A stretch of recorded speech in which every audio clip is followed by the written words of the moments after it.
नहीं मिलेगी ऐसी सास बहू। दिल्ली के एक इलाके में एक महिला अपने बेटे और बहू के साथ रहती थी। अरे बहू देख तो जरा, कौन इतना दरवाजा पीट रहा है। अरे किसे क्या हो गया है, लगातार दरवाजा धड़ाधड़ पीटता जा रहा है। देखती हूँ मम्मी, पता नहीं सुबह सुबह कौन आ गया। बहू दरवाजा खोलती है तो देखती है कि बाहर एक लड़का खड़ा था, थोड़ा गुस्से में था। अरे मैडम, आपकी ऑनलाइन शॉपिंग ने परेशान कर रखा है। बार बार आप अपना सामान वापस लौटाती हैं। कभी एक बार में सामान आता ही नहीं। अरे कैसे बात कर रहे हो? मैं कंपनी को फोन करती हूँ, तुम्हें नहीं आना तो मत आओ, कोई और आ जाएगा। इसमें गुस्सा होने वाली कौन सी बात है? अरे बहू क्या हुआ, किससे बहस हो रही है? कुछ नहीं मम्मी, वो ऑनलाइन वाला लड़का आया है, उसी से बात कर रही हूँ। देखो भैया, ये सामान वापस नहीं लेना है तो मत लो, लेकिन हंगामा मत करो। अरे कोई बात नहीं, लाओ आप पैकेट। मेरा तो ये काम ही है, बस थोड़ा गुस्सा आ गया था। बहू अंदर जाती है और पैकेट लेकर बाहर आती है, लेकिन तब तक लड़का वापस जा चुका था। बहू को समझ में नहीं आया कि हुआ क्या। वो अंदर जाती है तो किचन में काम में लग जाती है। अरे बहू, तुम्हें ऑफिस नहीं जाना क्या? कितनी देर हो गई? किचन से आवाज आती है। जाना है, लेकिन इनका नाश्ता तो बना दूं। और उनकी चिंता मत करो, तुम अपना नाश्ता लेकर जाओ, मैं बना दूंगी नाश्ता। अरे तेरा ऑफिस भी तो जरूरी है ना, कितना काम करेगी। ठीक है मम्मी, जाती हूँ, रात का खाना साथ में खाएंगे। इसके बाद सास ने दरवाजा बंद कर लिया। शाम को डोरबेल बजी। सास को लगा कि बहू ऑफिस से लौट आई है, लेकिन दरवाजा खोलते ही सामने एक पुलिस वाला है। राहुल यानी कि उसके बेटे ने उससे पूछा, कौन है माँ? अरे पुलिस आई है बेटा, तुम्हारे बारे में पूछ रहे हैं। अच्छा, अभी आया माँ। आप ही राहुल है? हाँ जी, मैं ही राहुल हूँ। आपकी पत्नी का नाम विनीता है? हाँ जी, लेकिन आप ये सब क्यों पूछ रहे हैं? और कहाँ है मेरी वाइफ?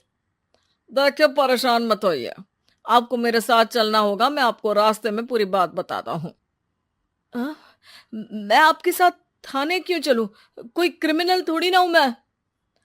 अरे मैं आपको थाने नहीं ले जाने आया हूं, बल्कि आपको मेरे साथ अस्पताल चलना है। राहुल परेशान होकर पूछता है। क्यों, क्या हुआ? देखिए, आपकी पत्नी का बड़ा एक्सीडेंट हो गया है और वो अस्पताल में भर्ती है। बस किसी तरह से आपका पता मिल सका, इसलिए हम आपको लेने आ गए। राहुल हड़बड़ी में माँ को बगैर बताए पुलिस वालों के साथ घर से निकल जाता है। सर, क्या हुआ मेरी पत्नी को, कुछ तो बताइए। देखिए, घबराइए मत, वो आईसीयू में है, अभी कुछ कहा नहीं जा सकता। कुछ देर में सभी अस्पताल पहुंचते हैं। डॉक्टर साहब, मेरी पत्नी ठीक तो हो जाएगी ना? कैसी हालत है उसकी? देखिए, अभी कुछ कहा नहीं जा सकता है। सिर में चोट है और खून बहुत बह चुका है। शायद खून की भी जरूरत पड़े। ठीक है, मैं खून देने को तैयार हूँ। ठीक है मिस्टर, लेकिन हमें सेम ग्रुप का ही खून चाहिए। अगर आपका मैच होगा तभी आपका खून काम आ सकेगा। जी ठीक है डॉक्टर साहब। तब तक राहुल की माँ भी अपने एक पड़ोसी के साथ अस्पताल पहुंच चुकी थी। अरे बेटा, क्या हुआ? बहुरी कैसी है?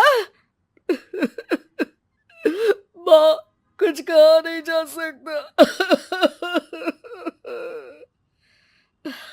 अरे बेटा, परेशान मत हो। अरे बहू को कुछ नहीं होगा, वो दिल की बहुत अच्छी है। माँ बेटे बैठे हुए इंतजार कर रहे हैं। सर, आपका ब्लड मैच नहीं हो रहा है और ब्लड हमें अभी चाहिए। अरे बेटा, डॉक्टर साहब से बोलो ना, मेरा ब्लड ले ले।